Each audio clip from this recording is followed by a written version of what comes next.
Gusto ko kasi makita to eh. Ano tong ibinalot na to? Tingnan natin. Oo sir, mag-pray ka muna ha. Isang sementeryo sa Cebu ang ating ginala at may mga kakaibang bagay na naman tayong nakita rito. Karamihan ay may karayom pa at may mga putol-putol pang mga santo o mga rebulto na ginawa. Bakit kaya pinagsama-sama na lang sila rito nagmistulang basurahan sa iisang lugar at may mga nagpupunta raw ditong mga mangkukulam? Gusto ko kasi makita to eh. Ano tong ibinalot na to? Tingnan natin. Oo sir, mag-pray ka muna ha. Huwag mo lang hahawakan yung nasa loob. Yung plastic lang hawakan mo. Check lang natin. Sige. So success sila guys. Naabutan na po namin to dito. Kung ano po yung laman nito. Check natin. Huwag mo hawakan yung lang sa loob. Sa akin na. Hawakan ko yung video mo. Okay. Okay. Dahan-dahan lang sir ha. Baka may sa pangalan po na Jesus. Sinuntan niyo po kami.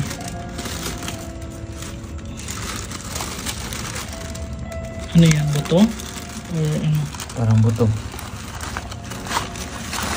Bakit dyan na lang inilagay? Hindi na inayos. Okay. Huwag mo hawakan sir ha. Basag na. Basag na rebulto. Okay. Hindi putos. Huwag mo hawakan yung rebulto. Okay na? I-ano mo sir? Close mo. So guys, ayan. Ang dami pala. Napakarami oh. Sana wala naman itong laman sa loob. Check natin ulit. Check natin sir. Isa nga ito sa pinakalumang sementeryo ng Cebu City pero lagi kong nakikita na kadalasan ang mga rebulto na mga walang ulot, mga sira-sira na pinagsama na lamang dito sa iisang lugar. Aminado ako na nakakaramdam ako ng kakaiba at nangingilabot ako sa tuwing nakikita ko ang mga ito dahil din napakarumi ng kanilang kinalalagyan. Mistulang nasa basurahan kung titignan natin. Ang ilan sa kanila ay halos masunog na.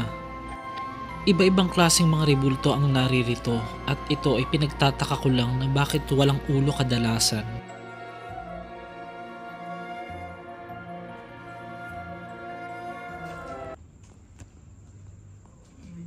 Meron ba?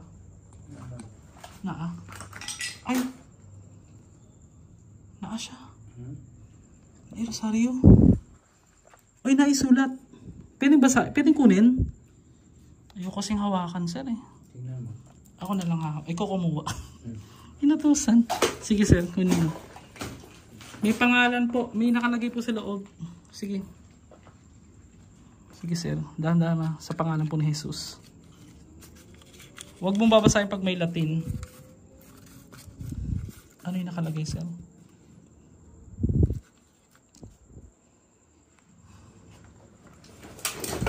Dahan-dahan. Ano nakalagay? Irene Manayon Sagrado. May ano yung nasa likod, sir? Wala naman. Baka may request lang siyang prayer. Or what? Wala nakalagay sa kabila.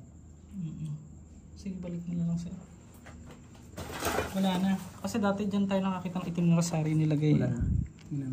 Hindi, iba yung nilagay eh. Iba yun. No? Sa nakaraan, rosary ng itim, no? Ano, no? Sa nakaraan. Oo. Check mo ha, baka may mga naglagay na naman ng ano.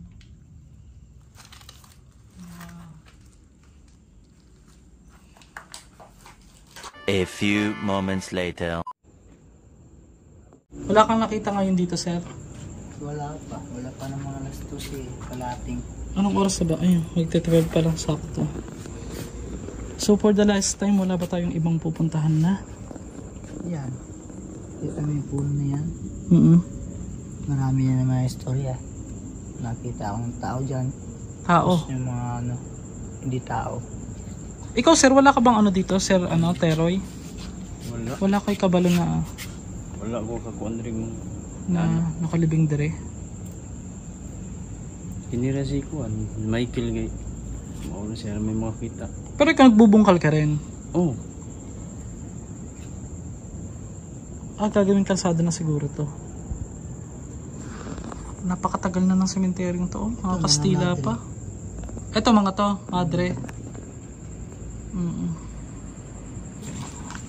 For the last time mga master, pupuntahan na natin yung puno na kung saan marami rin nagpapakita rito sa sementeryong to.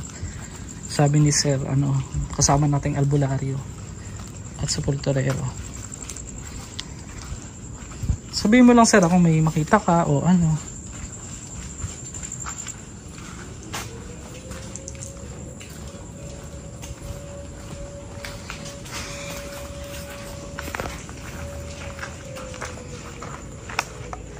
Mas 12 na.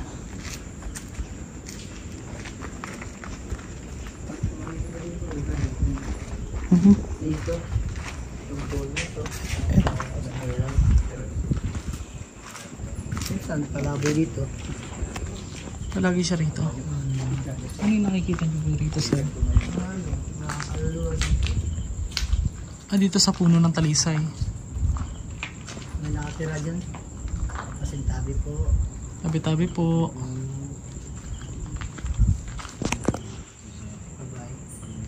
May nakita kayo? Oo, palaging umiyak. Nurse? Hindi naman alam kung anong Hindi nyo alam kung ano yung niya gusto niya kamatay. ipahiwatig. Pero balita daw nabigti daw yun. Yung nurse na yun. Saan yung puntod niya? Sige nga, try nga natin.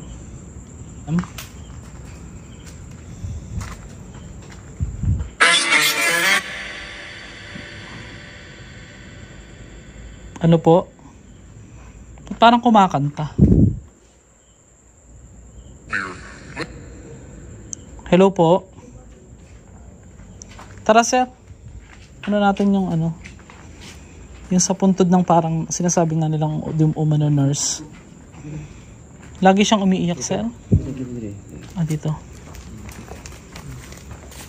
Naririnig yung umiiyak. Malapit sa puntod o yung mismong puntod talaga niya? Sa mismong puntod niya. Paano nyo po nalaman?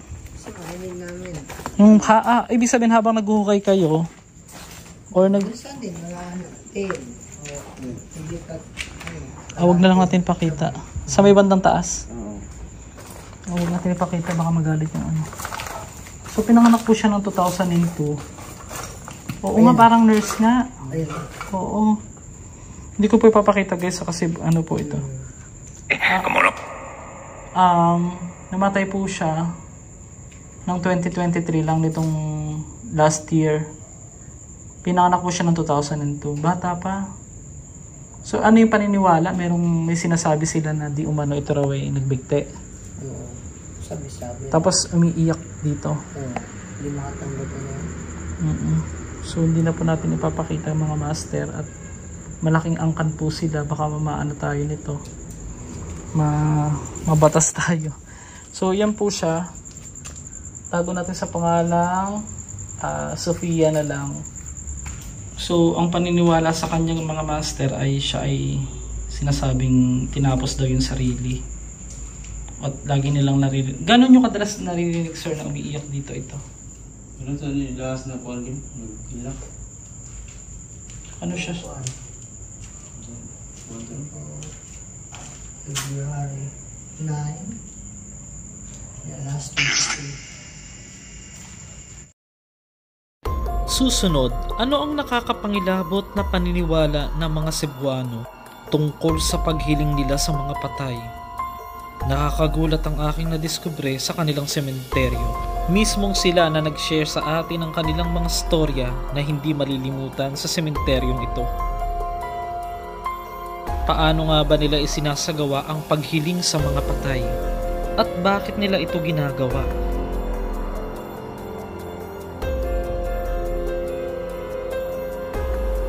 May mga puntod na namatay dito na na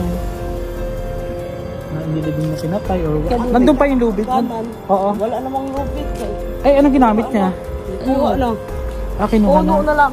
Ito mga master, ngayon ko lang nalaman, dito pala sa Cebu o dito sa Kabisayaan, ang ginagawa nila parang ganitong oras. Anong oras na ba? Anong oras na sa'yo? mag-11 na o 11 na ng gabi, ay yung nakita natin na paikot na yun, humihiling pala sila sa patay. Ano yung hinihiling nila to nila?